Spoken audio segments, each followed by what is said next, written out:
E te mana whakawā. I call Marama Fox. Tēnā koe te mana whakawā. Tēnā. Nei te mihi atu ki a koe o tira ki te whare. Kai pirangi au te whakanuia I tēnei o ngā tuahine e haria mai tēnei pire ki te whare. Ia mātau I te pānuitanga tuatahi, ia mātau e noho nei, I whakaaro ana koenei te take ka taia e mātou te tautoko I tētahi pire nui ki a tātou. Koe rata mātou whakaaro tuatahi. Hioi anō rā, kua tai ki tēnei wā, e ai ki te Pāti Māori, kua āta tirohia I te pire, kua āta tirohia I ngā pire kai tōna taha, kua āta whakarongo ki ngā kōrero o ngā iwi, me ngā roia I tēnei wā, koenei te take, kua kare taia te whakai I tēnei wā. Kai te whakamārama ai ki a tātou katoa. I want to assure Meka, Whaitiri, e te tuahine, that our decision that we have come to has been a decision that we have made and had great debate about within the Māori Party and is no way influenced by the government in this instance.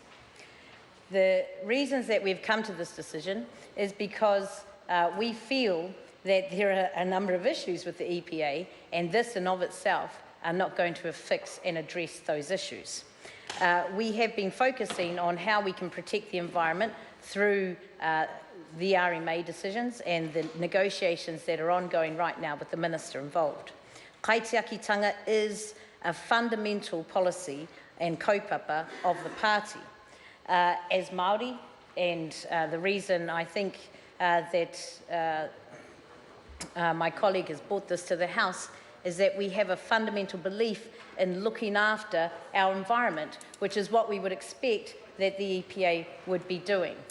However, this bill in and of itself, to change some wording, I don't believe, and we are of the opinion, will not go far enough to ensure that that happens. So we look at to the other bills that are surrounded, that have some effect in this area, and for us, the concentration is on the RMA.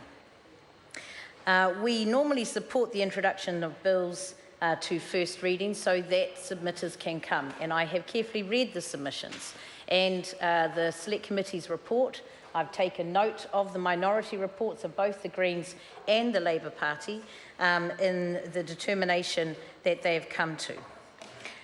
I want to assure you that this is not a decision that we make easily, though we have been to the Minister to find other ways in which we can support the intent of what my colleague has brought to the House through things like the statement of intent, the regulations and the directions being given to the EPA. I think that actually the whole area needs more stringent review, and that's something that we will be advocating for to expand on the intent of what is happening here. So let's have a look at it. The Environmental Protection Authority, among other functions, regulates 6 other pieces of legislation, and those are the other pieces that we have looked into. 6 other pieces of legislation that all have their own objectives. One of its functions is to manage the processing of proposals determined as nationally significant under the RMA, and here is where we have chosen to put our efforts into. So in this instance, the RMA has clearly stated purposes and principles under Part 2 of the Act. Some of the unintended consequences we feel that this bill may have, with each of the other 6 acts having their own principles and objectives, is what the amendment will do to the EPA Act and how they all fit together. Mr. Speaker, there's not time in the short call that I have to expand on this more, though I'm happy to work with the member and with the Minister to see how we can grow the protection aspect of the EPA with those other 6 pieces of legislation, including the RMA, to ensure that on balance, environment is not left to suffer while economic development flourishes. Kia ora. Kia ora. Te mana whakawā.